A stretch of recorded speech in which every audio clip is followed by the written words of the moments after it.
ಇನ್ನೊಂದು ಹಠ ಮಾಡ್ತಾ ಇದ್ದಾನಂತೆ ಡಿ ಕೆ ಶಿವಕುಮಾರ್. ನಿಂದ ಭೂಮಿ, ಯಾರ್ದು ಭೂಮಿ? ಭೂಮಿ ನಮ್ದು. ನಮ್ ಭೂಮಿಗೆ ನೀನ್ ಯಾರು ಹಠ ಮಾಡೋದಿಕ್ಕೆ? ಯಾರ ಹೆಸರಲ್ಲಿದೆ? ನಮ್ಮ ಹೆಸರಲ್ಲಿದೆ, ನಮ್ಮ ಅಜ್ಜಿ ತಾತರ ಹೆಸರಲ್ಲಿದೆ, ನಮ್ಮ ಅಪ್ಪ ಅಮ್ಮಂದಿರ ಹೆಸರಲ್ಲಿದೆ. ನಾವು ಓದಿರೋ ಯೂತ್ಸ್ಗಳು ಏನೋ ಒಂದು ಮಾಡ್ಕೊಂಡಾದ್ರೂ ನಾವು ಜೀವನ ಮಾಡ್ತೀವಿ. ನಾವು ಎಲ್ಲೋ ಹೊರಗಡೆ ಹೋಗಿ ದುಡ್ಕೊಂಡು ಜೀವನ ಮಾಡ್ತೀವಿ. ನೀನ್ ಈ ಭೂಮಿ ತಗೊಂಡು ಫ್ಯಾಕ್ಟ್ರಿಗಳು ಮಾಡ್ಬಿಟ್ಟು ಓದ್ತಾ ಇರೋ ರೈತರಿಗೆ ಏನ್ ಕೆಲಸ ಕೊಡ್ತೀಯಾ? ಏನ್ ಕೆಲಸ ಕೊಡ್ಬೋದು ಹೇಳಿ? ವಾಚ್ಮ್ಯಾನ್ ಕೆಲಸ ಕೊಡ್ತಾನೆ, ಇಲ್ಲ ಅಲ್ಲಿ ಟಾಯ್ಲೆಟ್ ತೊಳೆಯೋ ಕೆಲಸ ಕೊಡ್ತಾನೆ. ದಯವಿಟ್ಟು ಯಾರು ಬೇಜಾರ್ ಮಾಡ್ಕೊಂಡ್ಬಿಡಿ. ನಾನು ಯಾವುದೇ ತರ ಉದ್ಯಮಕ್ಕಾಗ್ಲಿ ಏನಕ್ಕೂ ನಾನು ಅವಮಾನ ಮಾಡ್ತಾ ಇಲ್ಲ. ಆದ್ರೆ ನಮ್ ಸ್ವಂತ ದುಡ್ಡಲ್ಲಿ ನಾವು ಜೀವನ ಮಾಡ್ತಾ ಇರೋರು ನಾವು ಆ ತರ ಕೆಲಸ ಮಾಡಕ್ ರೆಡಿ ಇಲ್ಲ. ಆಮೇಲೆ 3 ಜನ ಮಕ್ಳಿದೀವಿ, ನಾನು, ನನ್ನ ಅಣ್ಣ, ನನ್ನ ತಂಗಿ. 3 ಜನನ ಓದ್ಸಕ್ಕೆ ನನ್ನ ತಂದೆ ಯಾವುದೇ ಎಜುಕೇಶನಲ್ ಲೋನ್ ತಗೊಂಡಿಲ್ಲ. ದುಡಿದು ಅವ್ರ ಕೈಯಾರ ನಮ್ಮನ್ನ ಇದುವರೆಗೂ ಸಾಕಿದ್ದಾರೆ. ಈಗ ಎಲ್ಲರೂ ಹೇಳ್ತಿರ್ತಾರಲ್ವಾ, ಅಯ್ಯೋ ಅದನ್ನ ಮಾಡ್ರಿ ದುಡ್ಡು ಬರುತ್ತೆ, ಈಗ ಇದನ್ನ ಕೊಟ್ರೆ ನಮ್ಗೆ ಹಣ ಸಿಗುತ್ತೆ ಅಂತ. ಒಂದೇ ಒಂದ್ ಚಿಕ್ಕದಾಗಿ ಏನೋ ಒಂದು ಹೇಳ್ತೀನಿ. ಇವಾಗ ನಿಮ್ಮ ಮನೆತನನ ಏನೇನ್ ಗುರುತಿಸ್ತಿದಾರಲ್ಲ ಎಲ್ಲಾರು ಸುತ್ತಮುತ್ತ ಹಳ್ಳಿನಲ್ಲಿ, ಇನ್ನೊಂದ್ 2 ವರ್ಷ ಆದ್ಮೇಲೆ ಅಯ್ಯೋ ಅದ್ಯಾರೋ IT ಕೆಲಸ ಮಾಡ್ತಿದ್ನಲ್ಲ ಅವ್ರ ಮಗನ ನೀನು ಅಂತ ಕೇಳ್ತಾರೆ. ಅದು ಬೇಕಾ? ಇಲ್ಲಾಂದ್ರೆ ಓ ಇಲ್ಲಪ್ಪ ಈಗ ನಾನೇ ಹೆಮ್ಮೆಯಿಂದ ಹೇಳ್ತಿಲ್ವಾ ನಾರಾಯಣಪ್ಪನ ವಂಶಸ್ಥರು ನಾನು ಅಂತ. ಇದು ಬೇಕಾ? ನೀವ್ ಆಯ್ಕೆ ಮಾಡ್ಕೋಬೇಕು. And to tell something else, government ಹೇಳ್ತಾರಲ್ಲ to the people, of the people, for the people ಅಂತ. Mister doctor D K Shivakumar sir, ಕೇಳಿಸ್ಕೊತಿದ್ರೆ please do listen up. Ecosystem ಅಂತ ಹೇಳ್ತಿದ್ದೀರಲ್ಲ, you are having a plan to develop an eco planet of planting 12 lakhs of trees ಸಿಟಿನಲ್ಲಿ. ಇಲ್ಲಿರೋ ಗಿಡ ಮರಗಳನ್ನ ಮತ್ತೇನಕ್ಕೆ ತೆಗಿತಿದ್ದೀರಾ? If you want an eco planet, ಬನ್ನಿ ಇಲ್ಲಿದೆಯಲ್ಲ ಇದನ್ನೇ ಬೆಳೆಸಿ. ಬಂಧುಗಳೇ ನಮಸ್ಕಾರ, ಹೇಗಿದ್ರೆ ನೀವೆಲ್ಲರೂ? ನಾನು ಸುಬ್ರಹ್ಮಣ್ಯ ಎಸ್ ಹಂಡಿಗೆ. ಬಂಧುಗಳೇ, ಬಿಡದಿ ಟೌನ್ಶಿಪ್ ವಿಚಾರ ಇಡೀ ರಾಜ್ಯಾದ್ಯಂತ ಚರ್ಚೆ ಆಗ್ತಿದೆ.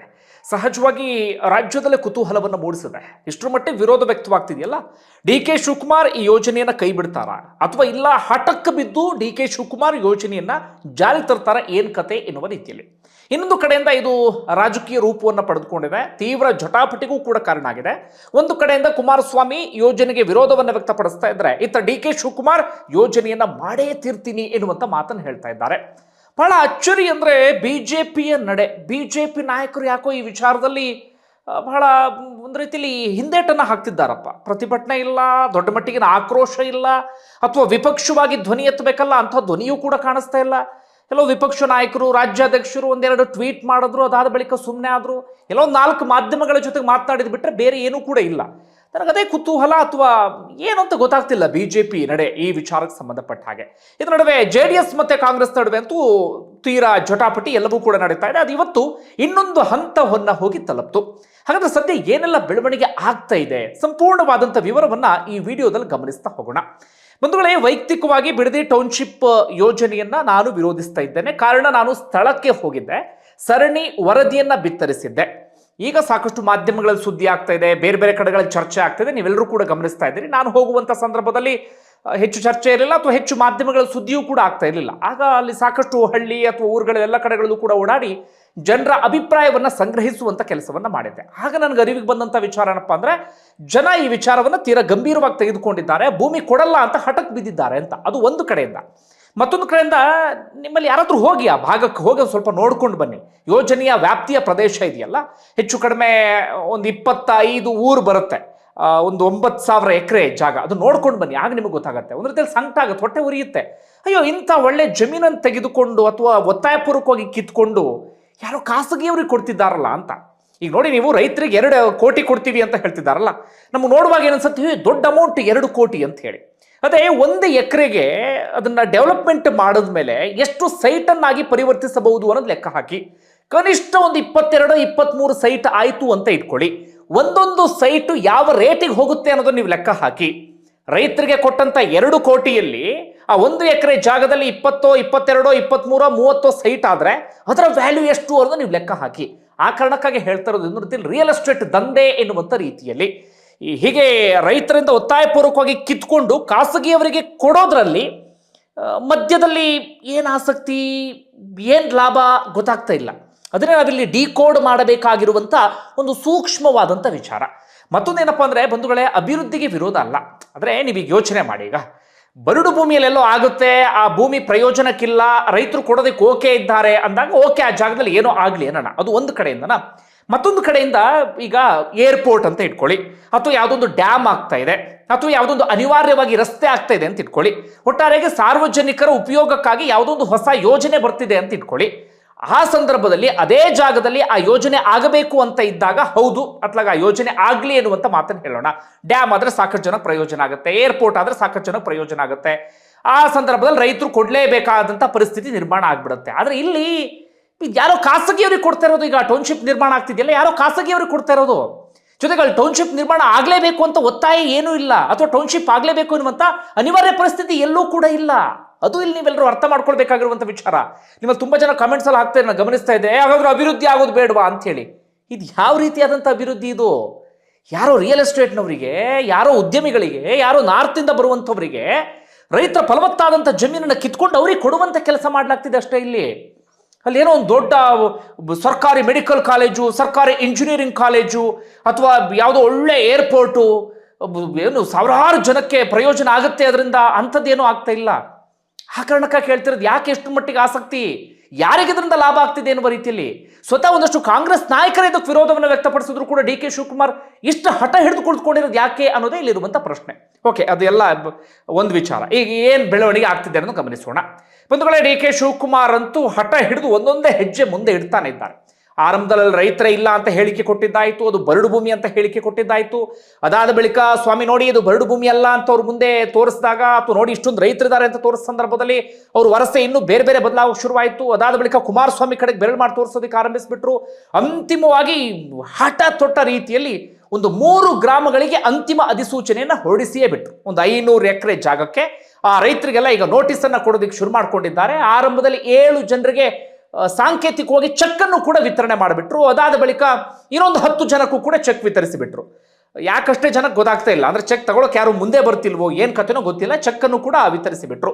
ಇವರ ಪ್ಲಾನ್ ಏನಪ್ಪಾ ಅಂದ್ರೆ, ದಿಢೀರಂತ 9 ಕಂದಾಯ ಗ್ರಾಮಗಳಿಗೂ ಅಂತಿಮ ಅಧಿಸೂಚನೆ ಹೊರಡಿಸ್ಬಿಟ್ರೆ ದುತ್ ಅಂತ ಎಲ್ಲರೂ ಕೂಡ ಎದ್ದು ನಿಂತ್ಕೊಂಡು ಬಿಡ್ತಾರೆ. ಒಂದಷ್ಟು ಊರುಗಳಲ್ಲಂತೂ ಅದು ಯಾವ ರೀತಿ ಸಿಟ್ಟಿದೆ, ಯಾವ ರೀತಿ ಕೋಪ ಇದೆ ಅಂದ್ರೆ ಎದುರುಗಡೆ ಹೋಗ್ಬಿಟ್ರೆ ಏನ್ ಮಾಡ್ಬಿಡ್ತಾರೋ ಗೊತ್ತಿಲ್ಲ, ಅಷ್ಟರ ಮಟ್ಟಿಗೆ ಜನ ಅಲ್ಲಿ ಸಿಟ್ಟಾಗ್ಬಿಟ್ಟಿದ್ದಾರೆ.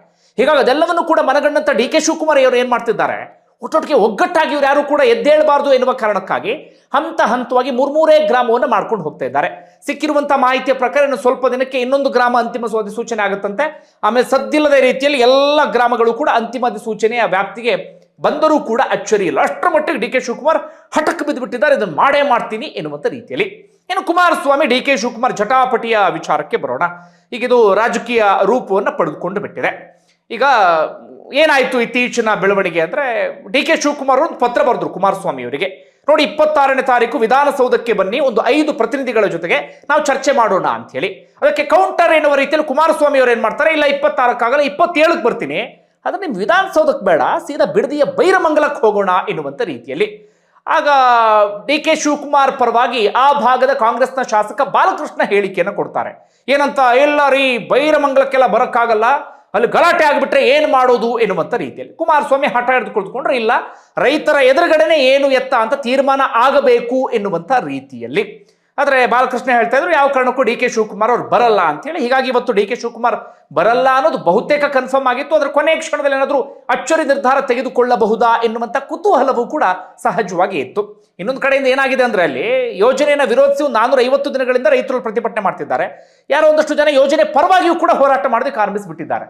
ಇವತ್ತೊಂದು ಖಾಸಗಿ ಮಾಧ್ಯಮದವ್ರು ಹೋಗಿ ಮಾತನಾಡಿಸ್ತಾ ಇದ್ರು, ನನ್ನ ಸ್ನೇಹಿತರೆ ಇದ್ರು, ಅವರು ರಿಪೋರ್ಟ್ರು, ಅವ್ರು ಹೋಗಿ ಮಾತನಾಡಿಸೋ ಸಂದರ್ಭದಲ್ಲಿ ಒಂದಿಬ್ರು ಬಾಯಿ ಬಿಟ್ಬಿಟ್ರು. ಕಾಂಗ್ರೆಸ್ನವ್ರು ದುಡ್ಡು ಕೊಟ್ಟರು, ಅದಕ್ಕೆ ಬಂದ್ವಿ, ಇಲ್ಲಿ ನಮ್ಮ ಜಮೀನೇ ಇಲ್ಲ ಇಲ್ಲಿ ಎನ್ನುವ ರೀತಿಯಲ್ಲಿ ಅವ್ರು ಹೇಳಿಕೆಯನ್ನು ಕೊಡೋಕೆ ಶುರು ಮಾಡ್ಕೊಂಡ್ರು. ಯಾಕೆ ಇವೆಲ್ಲ, ಏನ್ ನಾಟಕ, ಏನ್ ಡ್ರಾಮಾ ಇದೆಲ್ಲ ಅಂತ ಅರ್ಥನೇ ಆಗ್ತಿಲ್ಲ ನನಗೆ. ಯಾಕೆ ಈಗ ಯಾರೋ ನಿಜವಾಗ್ಲೂ ಯೋಜನೆ ಪರವಾಗಿದ್ದಾರೆ ಅಂದಾಗ ಅವ್ರು ಪ್ರತಿಭಟನೆ ಮಾಡೋದಕ್ಕೆ ಅವ್ರಿಗೆ ಹಕ್ಕಿದೆ, ಅವರು ತಮ್ಮ ವಾಯ್ಸ್ ರೈಸ್ ಮಾಡ್ತಾರೆ, ಅವ್ರಿಗೆ ಸಿಕ್ಕಿರುವಂಥ ಅಧಿಕಾರ. ಈಗ ಯೋಜನೆ ಪರವಾಗಿ ಹೆಚ್ಚು ಜನ ಇಲ್ಲ ಎನ್ನುವಂಥ ಕಾರಣಕ್ಕಾಗಿ ಈ ಒಂದ್ ಕಡೆಯಿಂದ ಇವ್ರು ವಾದ ಹೇಳಿ 80% ಜನ ಯೋಜನೆ ಪರವಾಗಿದ್ದಾರೆ ಅಂತ, ಅದ್ರಲ್ಲಿ ಪ್ರತಿಭಟನೆ ಕೂರಕ್ಕೆ ಜನ ಇಲ್ಲ ಅಂತೇಳಿ ಅಕ್ಕಪಕ್ಕದ ಊರಿನವ್ರನ್ನ ಕರ್ಕೊಂಡು ಬಂದ್ರೆ ಏನ್ರಿ ಇವೆಲ್ಲ, ಏನ್ ಮಾಡಕ್ ಹೊರಟಿದ್ದಾರೆ ಡಿ ಕೆ ಶಿವಕುಮಾರ್? ಅದೇ ಅರ್ಥ ಆಗ್ತಿಲ್ಲ. ಯಾಕಿಷ್ಟು ಹಠ, ಏನೋ ಬೇರೆ ಉದ್ದೇಶ ಇರಬೇಕು ಅದರಲ್ಲಿ. ಅದೇ ಎಲ್ರಿಗೂ ಸಹಜವಾಗಿ ಬರುವಂತ ಡೌಟ್ ಅದು. ಓಕೆ, ಇಷ್ಟ ಆಯ್ತಾ? ಇವತ್ತು ಅಲ್ಲಿ ಪರ ವಿರೋಧ ಅಂತ ಪ್ರತಿಭಟನೆಗಳಲ್ಲೂ ಕೂಡ ಆಯ್ತಾ. ಅಂತಿಮವಾಗಿ ಕುಮಾರಸ್ವಾಮಿ ಇವತ್ತು ಸ್ಪಾಟ್ಗೆ ಹೋದ್ರು. ಹೋಗಿ ಬೆಳಗ್ಗೆಯಿಂದ ಸಂಜೆವರೆಗೂ ನಾನು ವೆಯ್ಟ್ ಮಾಡ್ತೀನಿ ಅಂದ್ರು. ಅದೇ ಪ್ರಕಾರವಾಗಿ ಒಂದು ಸ್ವಲ್ಪ ಹೊತ್ತಿನ ಮುಂಚಿನವರೆಗೂ ಕೂಡ ವೆಯ್ಟ್ ಮಾಡಿದ್ರು. ಬೈರಮಂಗಲದಲ್ಲಿ ಪಕ್ಕದಲ್ಲಿ ಒಂದು ಚೇರ್ ಕೂಡ ಹಾಕಿದ್ರು. ಮುಖ್ಯಮಂತ್ರಿ DK ಶಿವಕುಮಾರ್ ಎನ್ನುವ ರೀತಿಯಲ್ಲಿ ಸಂಜೆವರೆಗೂ DK ಶಿವಕುಮಾರ್ ಬರಲಿಲ್ಲ. ಕುಮಾರಸ್ವಾಮಿ ಅವರು ತಾವೇನು ಹೇಳಬೇಕು ಅದೆಲ್ಲವನ್ನು ಕೂಡ ಹೇಳುವಂತ ಕೆಲಸವನ್ನ ಮಾಡಿದ್ರು. ಈಗ ಇವರಿಬ್ಬರು ಜಟಾಪಟಿ ವಿಚಾರಕ್ಕೆ ಬರೋದಾದ್ರೆ ಕುಮಾರಸ್ವಾಮಿ ವಾದ ಏನು ಅಂದ್ರೆ, ನಾನು ಹೌದು ಯೋಜನೆಯನ್ನ ಜಾರಿಗೆ ತರೋದಕ್ಕೆ ಹೊರಟಿರೋದು ನಾನೇ, ನನ್ನ ಕನಸಿನ ಕೂಸು ಅನ್ನೋದು ಹೌದು. ಆದ್ರೆ ಆ ಸಂದರ್ಭದ ಪರಿಸ್ಥಿತಿ ಬೇರೆ ಆಗಿತ್ತು, ಈಗಿನ ಪರಿಸ್ಥಿತಿ ಬೇರೆ ಆಗಿದೆ. ಜೊತೆಗೆ ಆಗ ರೈತರು ವಿರೋಧ ವ್ಯಕ್ತಪಡಿಸಿದಾಗ ನಾನು ಕೈ ಬಿಟ್ಟೆ, ಆದ್ರೆ ನೀವು ಕೈ ಬಿಡ್ತಿಲ್ಲ ಅಂತ. DK ಶಿವಕುಮಾರ್ ಅವರ ವಾದ ಏನಪ್ಪಾ ಅಂದ್ರೆ, ಇಲ್ಲ ಇದು ಶುರು ಮಾಡಿದ್ದು ಕುಮಾರಸ್ವಾಮಿ ಅವರೇ, ಈಗ ನಾನು ಡಿನೋಟಿಫಿಕೇಶನ್ ಮಾಡೋದಕ್ಕೆ ಹೋದ್ರೆ ನಾನು ಜೈಲಿಗೆ ಹೋಗುವಂತ ಪರಿಸ್ಥಿತಿ ಎದುರಾಗ್ಬಿಡುತ್ತೆ. ಆಗ ಕುಮಾರಸ್ವಾಮಿ ಅವರೇ ರೆಡ್ ಝೋನ್ ಅನ್ನ ಕೂಡ ಮಾಡಿಟ್ಟಿದ್ದಾರೆ, ಆ ಕಾರಣಕ್ಕಾಗಿ ಯೋಜನೆಯನ್ನ ಜಾರಿಗೆ ತರ್ತಿದ್ದೀವಿ ಅಂತ.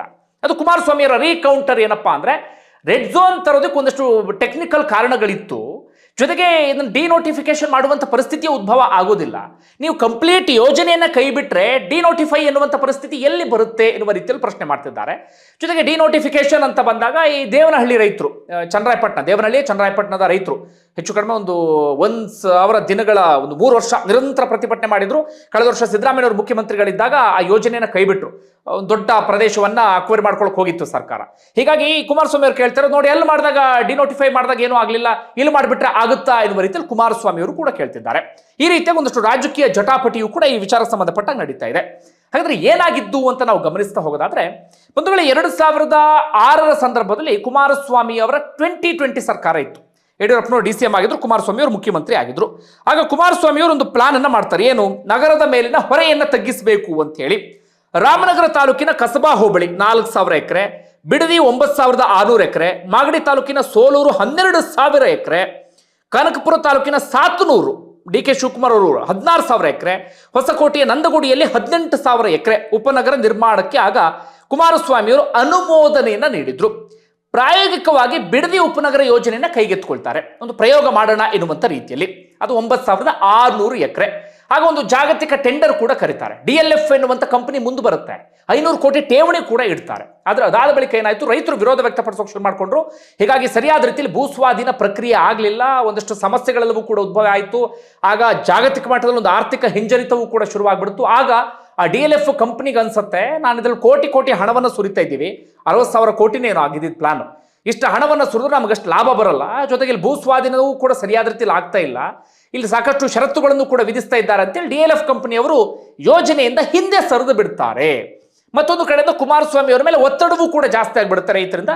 ಹೀಗಾಗಿ ಕುಮಾರಸ್ವಾಮಿ ಅವರು ಕೂಡ ಅದರಲ್ಲಿ ಆಸಕ್ತಿಯನ್ನು ಕಳ್ಕೊಂಡು ಬಿಡ್ತಾರೆ. ಆಮೇಲೆ ಕುಮಾರಸ್ವಾಮಿ ಅವರ ಸರ್ಕಾರ ಬಿದ್ದು ಹೋಗ್ಬಿಡುತ್ತೆ. 2010ರಲ್ಲಿ ಮತ್ತೊಮ್ಮೆ ಜಾಗತಿಕ ಟೆಂಡರ್ ಕರೆಯಲಾಗುತ್ತೆ ಯಡಿಯೂರಪ್ಪನವರು ಮುಖ್ಯಮಂತ್ರಿ ಆಗಿದ್ದ ಸಂದರ್ಭದಲ್ಲಿ. ಆಗ ಯಾವ ಸಂಸ್ಥೆಗಳು ಕೂಡ ಅದಕ್ಕೆ ಸಂಬಂಧಪಟ್ಟಾಗ ಆಸಕ್ತಿಯನ್ನು ವಹಿಸ್ತಿಲ್ಲ. ಆಲ್ಮೋಸ್ಟ್ ನೆನೆಗುದಿಗೆ ಬಿದ್ದಿತ್ತು, ಮುಗ್ದ ಹೋಗ್ಬಿಟ್ಟಿತ್ತು. ರೈತರು ಕೂಡ ಆರಾಮಾಗಿ ಖುಷಿಯಾಗಿದ್ರು. ಆದ್ರೆ 2023 DK ಶಿವಕುಮಾರ್ ದಿಢೀರ್ ಅಂತೇಳಿ ದುತ್ ಅಂತ ಎದ್ದು ಕೂತ್ರು. ಇಲ್ಲ, ನೆನೆಗುದಿಗೆ ಬಿದ್ದಿರುವಂತ ಯೋಜನೆಯನ್ನ ನಾನು ಜಾರಿ ತರ್ತೀನಿ ಅಂತ ಹೇಳಿ ಪ್ರಾಥಮಿಕ ಅಧಿಸೂಚನೆಯನ್ನ ಹೊರಡಿಸೇ ಬಿಟ್ರು. ಹೆಚ್ಚು ಕಡಿಮೆ 1 ವರ್ಷ ಆಯ್ತು. ಅದಾದ ಬಳಿಕ ಒಂದೊಂದೇ ಹೆಜ್ಜೆ ಮುಂದೆ ಅಂತ ಇಲ್ಲಿವರೆಗೆ ಬಂದಿದ್ದಾರೆ.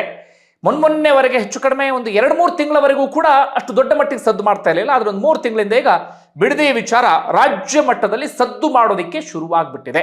ಈಗ DK ಶಿವಕುಮಾರ್ ಅವರ ಪ್ಲಾನ್ ಏನಪ್ಪಾ ಅಂದ್ರೆ, ರಾಜಕೀಯವಾಗಿ ಕೌಂಟರ್ ಕೊಡಬೇಕಂತ ಹೊರಟು ಬಿಟ್ಟಿದ್ದಾರೆ. ಏನಂತ, ನರೇಂದ್ರ ಮೋದಿ ಅವರಿಗೆ ಒಂದು ಪತ್ರವನ್ನ ಬರೀತಾರಂತೆ. ಇತ್ತೀಚೆಗೆ DK ಶಿವಕುಮಾರ್ ಒಂದು ಸ್ಟೇಟ್ಮೆಂಟ್ ಅನ್ನ ಕೊಟ್ಟಿದ್ರು. ನರೇಂದ್ರ ಮೋದಿ ಅವರು ನನ್ನ ಬೆನ್ನು ತಟ್ಟಿ ಕಳಿಸಿದ್ದಾರೆ, ನಾನು ಟೌನ್ಶಿಪ್ ಮಾಡಿದ್ದೆ, ನೀನು ಮಾಡ್ತಿದ್ಯಾ, ಒಳ್ಳೇದಾಗ್ಲಿ ಅಂತ ಹೇಳಿ ಕಳಿಸಿದ್ದಾರೆ. ಹೀಗಾಗಿ DK ಶಿವಕುಮಾರ್ ಪ್ಲಾನ್ ಅಂತೆ ಏನಂತ ನೋಡಿ, ನೀವೇ ಬೆನ್ನು ತಟ್ಟಿ ಕಳಿಸಿದ್ರಿ, ಆದ್ರೆ ನಿಮ್ಮದೇ ಸರ್ಕಾರದಲ್ಲಿ ಕೇಂದ್ರ ಸಚಿವರಾಗಿರುವಂತ ಕುಮಾರಸ್ವಾಮಿ ಅವರು ಅಥವಾ ನಿಮ್ಮ ಮೈತ್ರಿ ಪಕ್ಷದ ನಾಯಕರು ಈ ಯೋಜನೆಗೆ ವಿರೋಧವನ್ನು ವ್ಯಕ್ತಪಡಿಸ್ತಾ ಇದ್ದಾರೆ, ನೀವೇ ಇದಕ್ಕೆ ಉತ್ತರವನ್ನ ಕೊಡಿ ಎನ್ನುವ ರೀತಿಯಲ್ಲಿ ಅವರಿಗೊಂದು ಪತ್ರವನ್ನ ಬರಿತಾ ಇದ್ದಾರಂತೆ. ಅಂದ್ರೆ ಅದರಲ್ಲಿ ಎಲ್ಲರನ್ನೂ ಕೂಡ ಇಕ್ಕಟ್ಟಿಗೆ ಸಿಕ್ಕಾಕ್ಸ್ಬೇಕು ಎನ್ನುವ ರೀತಿಯಲ್ಲಿ. ನೋಡಿ, ಇದು ಎಲ್ಲೆಲ್ಲಿವರೆಗೆ ಹೋಗಿ ತಲುಪುತ್ತೋ ಗೊತ್ತಿಲ್ಲ. ಹಿಂಗಾಗ್ಬಿಟ್ಟಿದೆ. ನಿಜವಾಗ್ಲೂ ಯಾರ್ಯಾರಿಗೆ ಸಂಕಟ ಆಗ್ತಿದೆ ಅಂದ್ರೆ, ಅಲ್ಲಿ ಜಮೀನನ್ನ ಕಳ್ಕೊಳ್ಳುವಂಥವ್ರಿಗೆ ಸಂಕಟ ಆಗ್ತಿದೆ. ಆದ್ರೆ ಮತ್ತೊಂದು ಕಡೆಯಿಂದ ರಾಜಕೀಯ ರೂಪ, ಏನೇನೋ ಚರ್ಚೆ, ಹಗ್ಗ ಜಗ್ಗಾಟ ಎಲ್ಲವೂ ಕೂಡ ನಡೀತಾ ಇದೆ. ಮತ್ತೊಂದು ಕಡೆಯಿಂದ ಕಾಂಗ್ರೆಸ್ನಲ್ಲೇ ವಿರೋಧ ಇದೆ. ಡಾಕ್ಟರ್ ಜಿ ಪರಮೇಶ್ವರ್ ಬೇರೆ ರೀತಿಯಲ್ಲಿ ಮಾತಾಡ್ತಿದ್ದಾರೆ, ಸತೀಶ್ ಜಾರಕಿಹೊಳಿ ಅವರು ಬೇರೆ ರೀತಿಯಲ್ಲಿ ಮಾತಾಡ್ತಿದ್ದಾರೆ, ರಾಮಲಿಂಗಾರೆಡ್ಡಿ ಅವರು ಬೇರೆ ರೀತಿಯಲ್ಲಿ ಮಾತಾಡ್ತಿದ್ದಾರೆ. ಇನ್ನು ಬೇರೆ ಒಂದಷ್ಟು ಸಚಿವರು ಕೂಡ ಸ್ವಲ್ಪ ಬೇರೆ ರೀತಿಯಲ್ಲಿ ಸ್ಟೇಟ್ಮೆಂಟ್ ಅನ್ನು ಕೊಡೋಕೆ ಶುರು ಮಾಡ್ಕೊಂಡಿದ್ದಾರೆ. ಒತ್ತಾಯ ಪೂರ್ವಕ ಯಾಕೆ ಭೂಸ್ವಾಧೀನ ಎನ್ನುವಂತ ರೀತಿಯಲ್ಲಿ. ಆದ್ರೆ DK ಶಿವಕುಮಾರ್ ಮಾತ್ರ ಪಣ ತೊಟ್ಬಿಟ್ಟಿದ್ದಾರೆ, ಇಲ್ಲ ನಾನು ಮಾಡ್ತೀನಿ ಎನ್ನುವ ರೀತಿಯಲ್ಲಿ. ಎಲ್ಲಿಗೆ ಹೋಗಿ ತಲುಪುತ್ತೋ ಗೊತ್ತಿಲ್ಲ. ಒಂದು ಕಡೆ ನಿಮ್ಗೆ ಏನಿಸ್ತಾ ಕಮೆಂಟ್ ಬಾಕ್ಸಲ್ಲಿ ಮೆನ್ಷನ್ ಮಾಡಿ. ಧನ್ಯವಾದ.